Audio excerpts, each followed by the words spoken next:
আজকের টপিক হচ্ছে মেজারমেন্ট 1 বই থেকে। ইলেকট্রিক্যাল আর ইলেকট্রনিক্স মেজারমেন্ট 1 এই বইয়ের ষষ্ঠ অধ্যায়ে একটা গুরুত্বপূর্ণ প্রমাণ আছে। এই প্রমাণটা আমরা আলোচনা করব। তো আজকের টপিকের নাম হচ্ছে ডায়নামো টাইপ মুভিং কয়েল ইনস্ট্রুমেন্টের গঠন এবং কার্যপ্রণালী।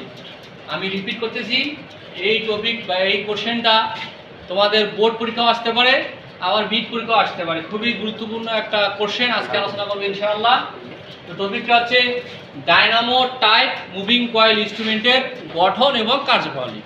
তো শুরুতেই আমরা ডায়নামো টাইপ মুভিং কয়েল ইনস্ট্রুমেন্টের গঠন দেখব, তারপরে আবার কার্যপ্রণালী আলোচনা করবো ইনশাআল্লাহ। তা শুরুতেই ডায়নামো টাইপ মুভিং কয়েল ইনস্ট্রুমেন্টের গঠন হিসাবে আমি একটা চিত্র তুলে ধরেছি, তোমাদের বইও আছে, সুন্দর করে একটু খেয়াল করো। ডায়নামো টাইপ মুভিং ইনস্ট্রুমেন্টের গঠন যখন তোমরা লিখবে তখন উত্তরে বলবে উপরের চিত্রে ডায়নামো টাইপ মুভিং ইনস্ট্রুমেন্টের বিভিন্ন অংশ দেখানো হয়েছে, অংশগুলো নিম্নরূপ। তো 1 নম্বরে দিবে ফিক্সড কয়েল, এটা হচ্ছে 1 নম্বর ফিক্সড কয়েল। 2 নম্বর টপিক দিবে মুভিং কয়েল। 3 নম্বর টপিক দিবে স্পিন্ডল। 4 নম্বরে দিবে স্কেল। এবার 5 নম্বরে দিবে পয়েন্টার। 6 দিবে ব্যালেন্স ওয়েট, আর 7 নম্বরে দিবে পিভেট। এখানে অনেকগুলো আছে, তোমার যদি 4টা বা 5টা দাও হয়ে যাবে, 7টাই দিতে হবে এরকমটা নয়, কারণ কিছু কিছু আলোচনা এই 3 নম্বর বা 4 নম্বরের মধ্যে চলে আসবে। তো আমি আবার রিপিট করতেছি, টপিক হচ্ছে ডায়নামো টাইপ মুভিং কয়েল ইনস্ট্রুমেন্টের গঠন এবং কার্যপ্রণালী। তো এখন উত্তরে তোমরা লিখবে শুরুতেই গঠন, যেহেতু গঠন চেয়েছে এবং কার্যপ্রণালী চেয়েছে। শুরুতে গঠন, তাহলে বলবে উপরের চিত্রে ডায়নামো টাইপ মুভিং কয়েল ইনস্ট্রুমেন্টের বিভিন্ন অংশ দেখানো হয়েছে, অংশগুলো নিম্নরূপ। চিত্রটা দিতে হবে অবশ্যই, চিত্র সুন্দর করে দিয়ে তারপরে এই কথাগুলো বলবে। তো নাম্বার 1, 1 নম্বরে লিখবে ফিক্সড কয়েল। লেখার পরে একটু লিখবে যে ডায়নামো টাইপ মুভিং কয়েল ইনস্ট্রুমেন্টের 2টা ফিক্সড কয়েল ব্যবহার করা হয়। এই কয়েল 2টা ফিক্সড থাকে এবং সমভাগে ভাগ করা হয়। এই যে চিত্রটা দেখতেছেন, আর একটু বড় করে দেখালে সুবিধা হইতো, অসুবিধা নাই। চিত্রটা পরস্পর যে দূরত্বটা আছে সমান দূরত্বে আছে, এতটুকু বলবে। 2, মুভিং কয়েল। এই ফিক্সড কয়েলের মাঝে একটা মুভিং কয়েল ব্যবহার করা হয়। এই মুভিং কয়েলটা যখন আমরা সাপ্লাই দিই তখন এই কয়েলটা মুভ করে। আশা করি বুঝতে পেরেছো, এতটুকু বললেই হবে। এবারে 3 নম্বর একটা হচ্ছে স্পিন্ডল। আচ্ছা, মুভিং কয়েল এর মাঝে একটা স্পিন্ডল পিভেট করা থাকে। স্পিন্ডলের মাথায় পয়েন্টার থাকে। যখন আমরা সাপ্লাই দেব তখন স্পিন্ডলটা কি করবে? মুভ করবে। এতটুকু বললেই যথেষ্ট। এরপরে 4 নম্বর, এখানে একটা স্কেল দেখানো আছে। স্কেলটার রেঞ্জ হচ্ছে যখন 0 থেকে 100, আমি ছোট করে দেখিয়েছি, তোমরা একটু দেখার চেষ্টা করো। এখানে লোয়ার রেঞ্জ হচ্ছে, লোয়ার লিমিট 0 আর আপার লিমিট হচ্ছে 100। এর মাঝে আরো বিভিন্ন মান আছে, যে মানগুলো আমি এখানে দেখাইলাম না, যেটা ছোট করে চিত্র দেখানো হয়েছে। তো 4 নম্বর আছে স্কেল। এই টাইপের মিটার একটা স্কেল ব্যবহার করা হয়। এই স্কেলটা বিভিন্ন রেঞ্জের আছে। যখন সাপ্লাই দেওয়া হয় তখন পয়েন্টারটা মুভ করে, একই সাথে পয়েন্টারের মাথায় স্পিন্ডলটা মুভ করে, একই সাথে স্পিন্ডলের মাথায় পয়েন্টার থাকে, তো পয়েন্টারটাও মুভ করে। যদি স্পিন্ডল মুভ করে, পয়েন্টারও মুভ করে। পয়েন্টার মুভ করে কি করে? স্কেলে বিভিন্ন মানে স্থির হয়। যে মানে স্থির হয় সেটা হচ্ছে স্কেল থেকে দেখে আমাদের বলতে হবে। যদি কারেন্ট মেজার করি, কারেন্ট, যদি ভোল্টেজ মেজার করি, এত মান হচ্ছে ভোল্টেজের। ক্লিয়ার? এরপরে হচ্ছে নাম্বার 5, এখানে একটা পয়েন্টার থাকে। এবার পয়েন্টারটার কাজ কি হয়েছে বললাম, স্পিন্ডলের সাথে বলা হয়েছে। তোমরা যদি পয়েন্টার না বলো তাও হবে। তো পয়েন্টারটা হচ্ছে যখন আমরা সাপ্লাই দেই তখন পয়েন্টারটা মুভ করে, দুল খায়। দুল খাইতে খাইতে এক সময় যে স্থির হয়, স্থির হয়ে যেখানে স্থির হয় সেটা হচ্ছে তার পার্ট। ওকে। এবারে 6 হচ্ছে BW। এখানে আমি সংক্ষেপে লিখেছি, বিতে হচ্ছে ব্যালেন্স আর ডাব্লুতে হচ্ছে ওয়েট। তাহলে BW হচ্ছে ব্যালেন্স ওয়েট। এখানে একটা পয়েন্টারের মাথায় ব্যালেন্স ওয়েট থাকে। এই ব্যালেন্স ওয়েট পয়েন্টারটা যখন আমরা সাপ্লাই দেওয়ার কারণে অন্য জায়গায় স্থির হয়, অন্য স্কেলে যায় স্থির হয়, আবার পূর্বের অবস্থায় আনার জন্য এই ব্যালেন্স ওয়েটটা কাজ করে। এটাকে কন্ট্রোলিং টর্ক হিসেবে কাজ করে। এরপর 7 নম্বরে পিভেট। পিভেট বলতে আমরা দেখো এখানে মুভিং কয়েল এবং স্পিন্ডল এর সাথে ব্যালেন্স ওয়েট, এই যে কয়েকটা অবস্থা, এই অবস্থাকে হুডো করে রাখা বা সেট করে রাখা বা ধরে রাখা, এটিকে বলা হয় পিভেট করা। এতটুকু বললে হয়ে যাবে ইনশাআল্লাহ। করি টপিক হচ্ছে ডায়নামো টাইপ মুভিং কয়েল ইনস্ট্রুমেন্টের গঠন এবং কার্যপ্রণালী। তো প্রথমে আমরা গঠন বলতেছি। উপরের চিত্রে ডায়নামো টাইপ মুভিং কয়েল ইনস্ট্রুমেন্টের বিভিন্ন অংশ দেখানো হয়েছে। অংশগুলো নিম্নরূপ, চিত্রটা দিয়ে দিলে তারপর নিম্নরূপ কথাগুলো বলবে। Number 1 fixed coil. এই টাইপের ইনস্ট্রুমেন্টে দুটো ফিক্সড কয়েল ব্যবহার করা হয়। এই কয়েল দুটো পরস্পর নির্দিষ্ট দূরত্বে থাকে, সমদূরভাবে আছে। এরপরে নাম্বার 2 মুভিং কয়েল। এই ফিক্সড কয়েলের মধ্যে একটা মুভিং কয়েল থাকে, এই কয়েলটা মুভ করে, এতটুকু বলবে। এরপর 3 নম্বরে স্পিন্ডল। মুভিং কয়েলে একটা স্পিন্ডল এবং ব্যালেন্স ওয়েট হয়ে পিভট করা থাকে। এই স্পিন্ডলে যখন আমরা সাপ্লাই দেই তো স্পিন্ডলটা কি করে মুভ করে, এতটুকু বলবে। 4 নম্বর হচ্ছে স্কেল। স্কেলটা হচ্ছে বিভিন্ন রেঞ্জের হয়, এখানে 0 থেকে 100 পর্যন্ত দেখানো হয়েছে। লোয়ার লিমিট 0, আপার লিমিট 100। যখন আমরা সাপ্লাই দেবো পয়েন্টারটা মুভ করে যে মানে স্থির হবে ওই রাশিটার মান হবে তত। ক্লিয়ার? 5 নম্বর হচ্ছে পয়েন্টার। এই পয়েন্টার স্পিন্ডল এই মুভিং করার সাথে পিভট করা থাকে। এই পয়েন্টারটা ঘুরিয়ে পাল্টে, এতটুকু বললে হবে। একটা পয়েন্টার থাকে, হ্যাঁ, যেটা আমরা সাধারণত বলি যে কাঁটা, মিটারের মধ্যে যে কাঁটাটা ঘোরে, হ্যাঁ, এটাকে বলা হয় পয়েন্টার। এরপরে 6 নম্বর হচ্ছে ব্যালেন্স ওয়েট। এটাকে সংখ্যায় লেখা আছে বিডব্লিউ। ব্যালেন্স ওয়েটের কাজ হচ্ছে পয়েন্টারটাকে কন্ট্রোল করা। হ্যাঁ, পয়েন্টার মনে করো আমার এখন পার্ট দিতেছে 50 এম্পিয়ারে। এই পয়েন্টারটাকে কন্ট্রোল করার জন্য এর পিছনে, পয়েন্টারের মাথায় পিছনে একটা ওয়েট ব্যবহার করা হয়, যার একটু ওজন ভালোই মোটামুটি। তোমাদেরকে আমি প্র্যাকটিক্যালি দেখাবো। এটা থিওরি ক্লাস। তো এর মাথায় ওয়েট ব্যবহার, এটাকে বলে ব্যালেন্স ওয়েট। এর নাম ব্যালেন্স ওয়েট কেন? এই পয়েন্টারটাকে ব্যালেন্স করে এই জন্য। আশা করি বুঝতে পেরেছো। সর্বশেষ পিভট। এটা পিভট হচ্ছে কয়েকটা অংশকে একটা নির্দিষ্ট বিন্দুতে সেট করে রাখা, ধরে রাখা। এই মিটারে তাই একটা করা হয়েছে। এখানে মুভিং কয়েলে স্পিন্ডল, ব্যালেন্স ওয়েট, এই 3টা অংশকে একটা নির্দিষ্ট অংশে ধরে রাখা হয়েছে, এটাকে বলা হয় পিভট। আচ্ছা শিক্ষার্থী বন্ধুরা, এবার আমরা ডায়নামো টাইপ মুভিং ইনস্ট্রুমেন্টের কার্যপ্রণালী আলোচনা করব। তো চিত্র খেয়াল করো, এই চিত্রটা তোমাদেরকে দিতে হবে। এখানে একটা চিত্র আছে, খেয়াল করো। 2টা কয়েল। আমরা একটু আগে বললাম যে ডায়নামো টাইপ মুভিং ইনস্ট্রুমেন্ট 2টা কয়েল থেকে, একটা কয়েল আছে ফিক্সড আর একটা কয়েল আছে মুভিং। ফিক্সড কয়েলকে এর দ্বারা প্রকাশ করেছি আমি। এখানে একটা কয়েল আছে তারের কুণ্ডলী, এইভাবে দেখানো হয়েছে। এখানে একটা কয়েল, এই 2টা কয়েল আছে ফিক্সড কয়েল এবং মাঝে লেখা আছে এম। এই যে একটা কয়েল দেখতেছো, এই কয়েলটা হচ্ছে মুভিং কয়েল। তাহলে এম ফর মুভিং কয়েল আর F for fixed coil. F তে আমরা বুঝিয়েছি ফিক্সড কয়েল আর এম তে বুঝিয়েছি মুভিং কয়েল। শিক্ষার্থী বন্ধুরা খেয়াল করো, এই যে I1, এই I1 কারেন্ট ফিক্সড কয়েল দিয়ে ঘুরে ঘুরে ঘুরে ঘুরে প্রবাহিত হয়ে আবার এই যে আরেকটা যে ফিক্সড কয়েল আছে, এই ফিক্সড কয়েল হয়ে আমাদের মুভিং কয়েলে ঢুকতেছে। তাহলে ওই কয়েল থেকে, ফিক্সড কয়েল থেকে মুভিং কয়েলে যে কারেন্টটা ঢুকতেছে সেটাকে বলা হয় I2। ঢুকে আবার বের হয়ে আসছে, সেটা I2। তাহলে আমি আবার রিপিট করি, আমাদের 2টা কয়েল, একটা ফিক্সড কয়েল, এই দুটো ফিক্সড কয়েল, একটা হচ্ছে মুভিং কয়েল। ফিক্সড কয়েলে যে কারেন্টটা প্রবেশ করছে I1 আর মুভিং কয়েলে যে কারেন্টটা বের হচ্ছে হচ্ছে I2।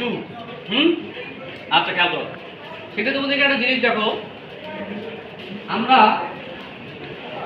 কয়েল বলতে কি বুঝি? একটা পরিবাহী পদার্থকে যদি কয়েল তার পেঁচাই এখানে যদি আমরা সাপ্লাই দিই কারেন্টে, তাহলে এখানে একটা কিসের সৃষ্টি হয়ে যাবে? ম্যাগনেট সৃষ্টি হবে। এই ম্যাগনেটের ফ্লাক্স বা ফ্লাক্স ডেনসিটি কিসের সমানুপাতিক?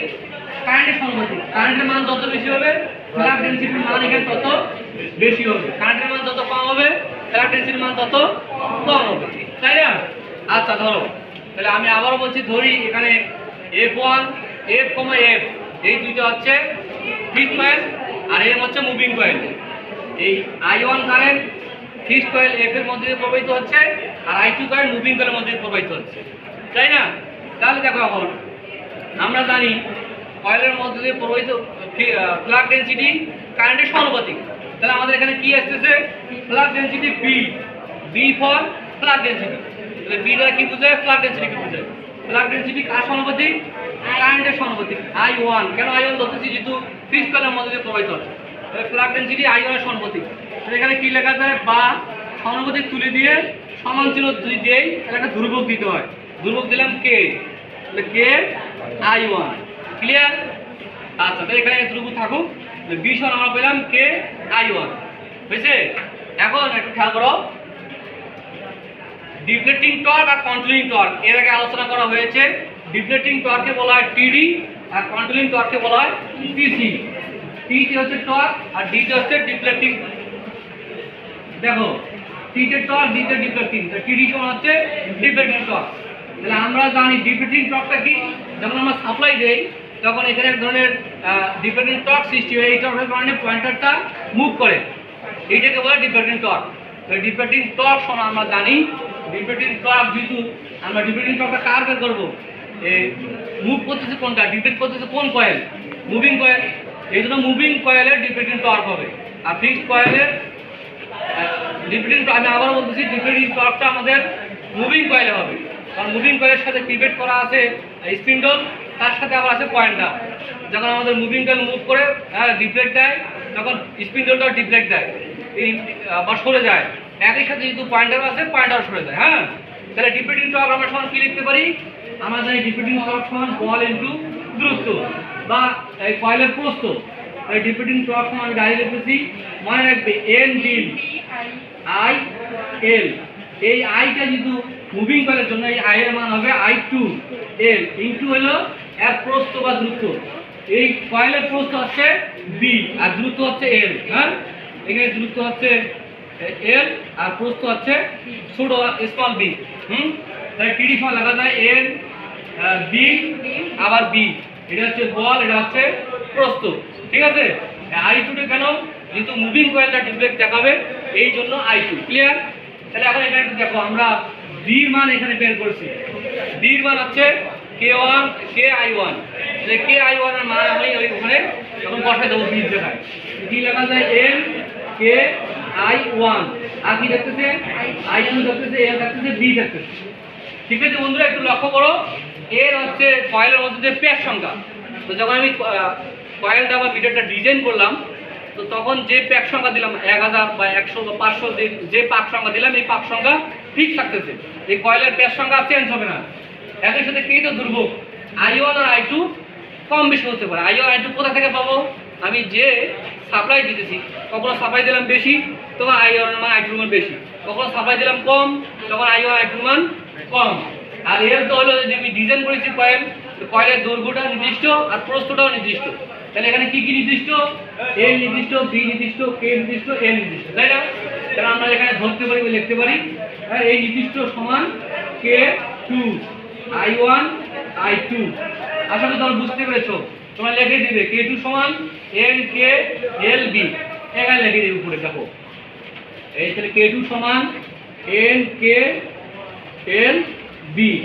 ক্লিয়ার? তাহলে আমরা লিখতে পারি, তাই না? তাহলে এখন এইভাবে থাকবে। এখন আমরা ডিফ্লেক্টিং টর্ক কথা বলবো, এবার আমরা বলবো কন্ট্রোলিং টর্ক। কন্ট্রোলিং টর্ককে প্রকাশ করা হয় টিসি দ্বারা। এর আগের অধ্যায়ে আমরা পড়েছি টিসি সমানুপাতিক, কন্ট্রোলিং টর্ক সমানুপাতিক থিটা। অর্থাৎ কন্ট্রোলিং টর্কটা কার সমানুপাতিক, থিটার সমানুপাতিক। কেন হয়, কিভাবে হয়, এটা প্রমাণ আমরা বিস্তারিত আলোচনা করেছি, আজকে আলোচনা করবো না।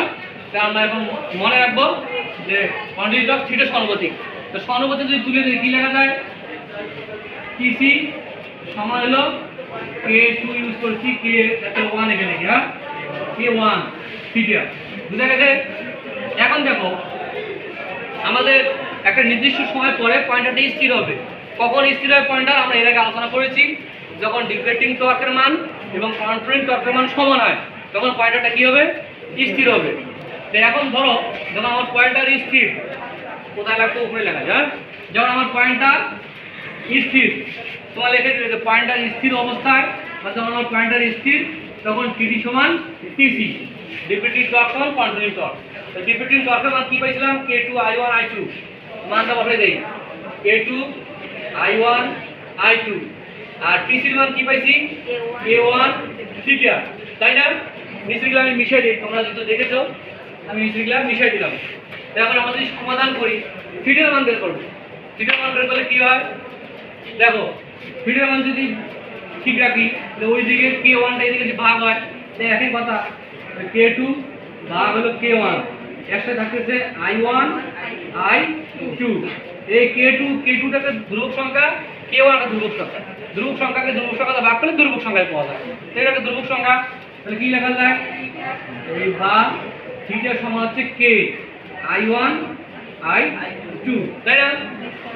আমরা কি জানি, যদি সমান চিহ্ন থাকে, ধ্রুবক থাকে, এই সমান চিহ্ন আর ধ্রুবককে তুলে দিয়ে আমরা সমানুপাতিক লিখতে পারি।